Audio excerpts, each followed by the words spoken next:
Hunting Homestead. We're got a little break to go to town by ourselves today. Something we don't usually do, especially on a Sabbath. And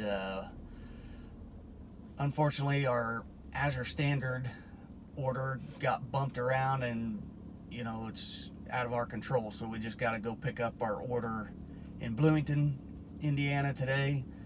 And we just thought we'd take this opportunity to do a little vlog and talk about the week that we've had.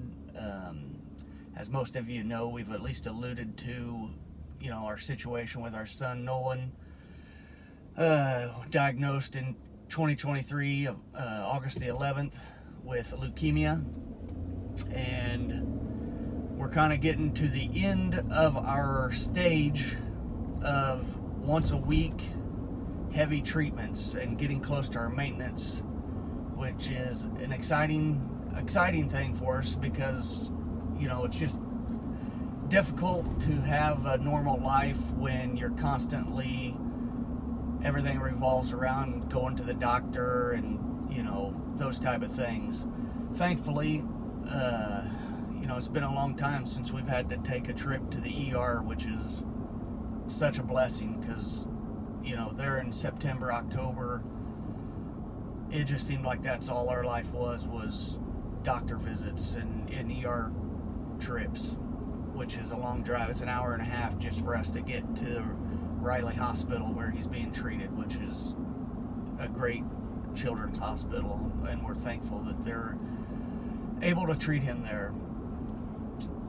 So this week, it's been a little bit of a rough week because we're kind of back in some of the heavy treatments, and his numbers have been tanking, even though we're doing all we can on our end, trying to give him the best food and supplements and just trying to keep him on the right course. Some of these chemos are, they're just stacked together so close during this time. Plus, just what would you say? I mean, we've gotten several spinal taps too. Those always play a factor in how he feels. Thankfully, we get a pretty good break from them. I think he'll have about a month in between the last one and this next one.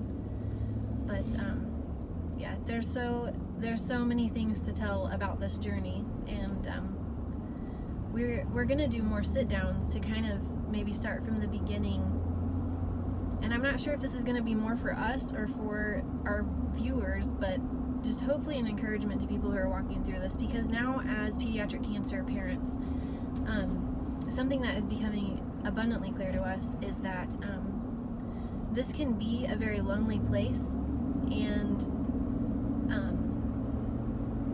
unless you meet other parents who have walked this path, it's just very hard to understand what it feels like.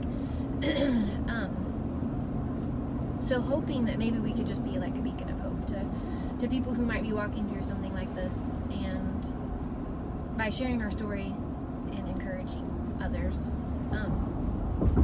We actually had to make an emergency run on Thursday to the clinic to get platelets. Thankfully, the clinic was open, which is where he would get his normal treatments. So unlike the ER, the clinic is just a much better place for us to go, because it is the oncology clinic, so we get nurses that know exactly how to manage Nolan's care.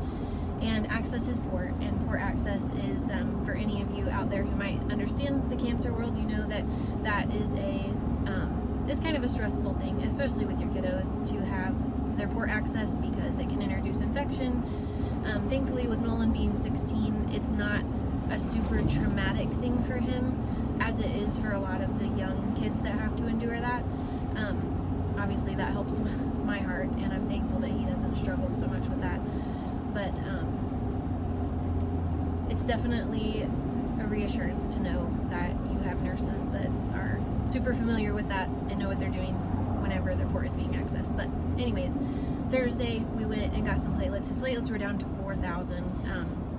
Probably doesn't mean a whole lot to a lot of people, but I will tell you that a normal range for platelets is 150,000 to, I can't remember the number. It was like 300,000 or something like that. 350,000. So for 4,000 is super low. Like he couldn't even, like he got an itch on his arm the day before we went and got platelets, and it just created blood blisters all over his shoulder. So there's a lot of bleeding that goes on when your platelets get that low. So that's, that's always a scary thing. Which for us, anything considered under 50,000 is low. So you can imagine if 50,000 is low, 4,000 is extremely low. So we just wanted to do a little video, just trying to start to get better at picking up from here where we're at now and letting people know like what's coming up, where are we at, how's our week been. Just, we have a lot of people that they want to know, but they don't want to ask, because for us to go through 40-50 people that are interested, that's a lot of time. So we thought maybe with doing some of these videos, it would allow people that are close to us to kind of know where we're at, what's going on, and they don't have to ask. Kelsey's been really good about making Facebook posts on the days that he has treatment and just like little updates. But then again, that's difficult for her too, because it takes time to sit down and come up with the words to say and to kind of let people know where we're at. So we do have a few more heavy hitter treatments coming up. I think 3 more. Is that right? Or are we down to 2 now? Actually, we only have 1 more small treatment at the end of the cycle that is, it's only a 2-minute infusion and typically doesn't cause him a lot of issues, so I'm grateful for that. And then he will be in a recovery period, and then we'll go into what's called interim maintenance 2, which he's had all the chemotherapies that he'll be getting in that treatment before, and does pretty well with them, and it will be a lower dose than he's ever gotten before. So we fully expect that he'll really be starting to regain a lot of strength during this next cycle, and we're all looking forward to that. So, but as far as the real heavy hitters, we're actually finished, and that is a huge relief, because as you can imagine, the heavy hitters are hard. They make him not feel good. After 10 months of going strong, last Saturday we had to shave his hair. Too much was falling out.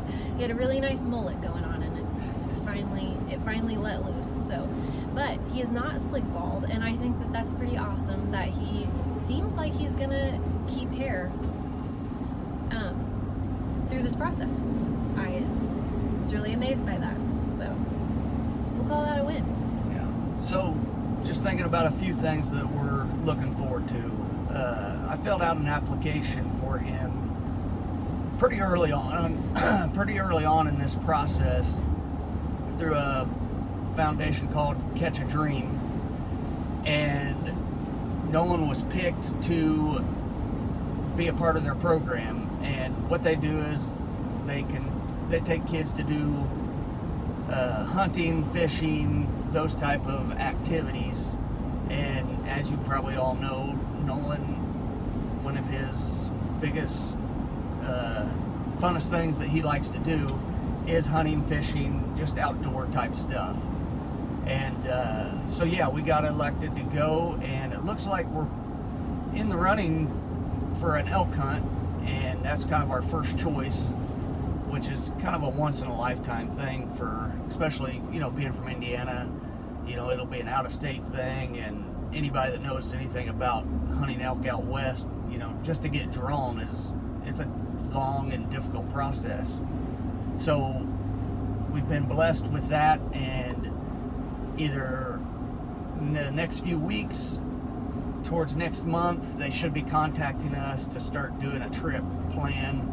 At this point, we have no idea where we're going to go.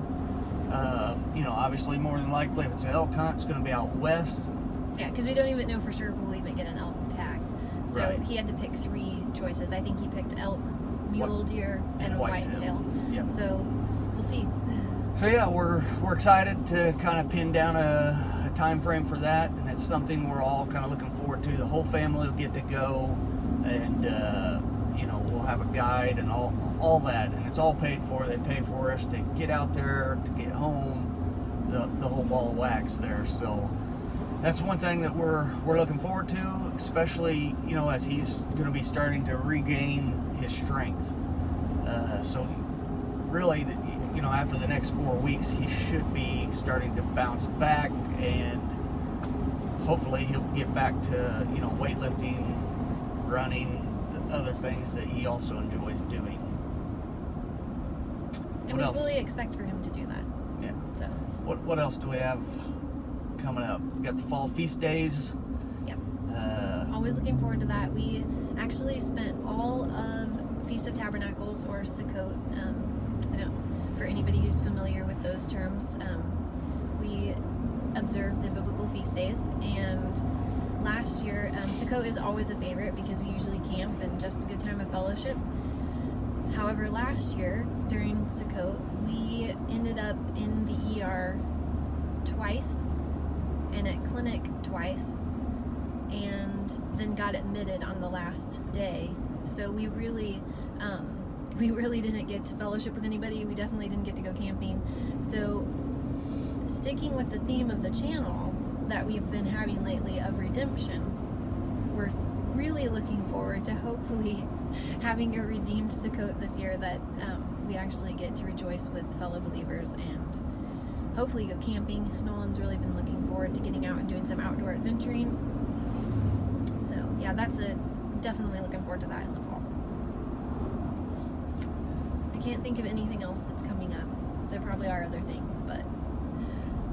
So yeah, we'll try to do some more of these little vlogs, I guess, or interviews, whatever you want to call them, just to kind of keep people updated on things that are coming up, things that we're currently battling, and hopefully after the next couple weeks here, as his numbers start to rebound, the main hard battles will be over, and we'll be moving on into some greener grass. So yeah, that'll be it for the hunting homestead on this. Hunt life hard.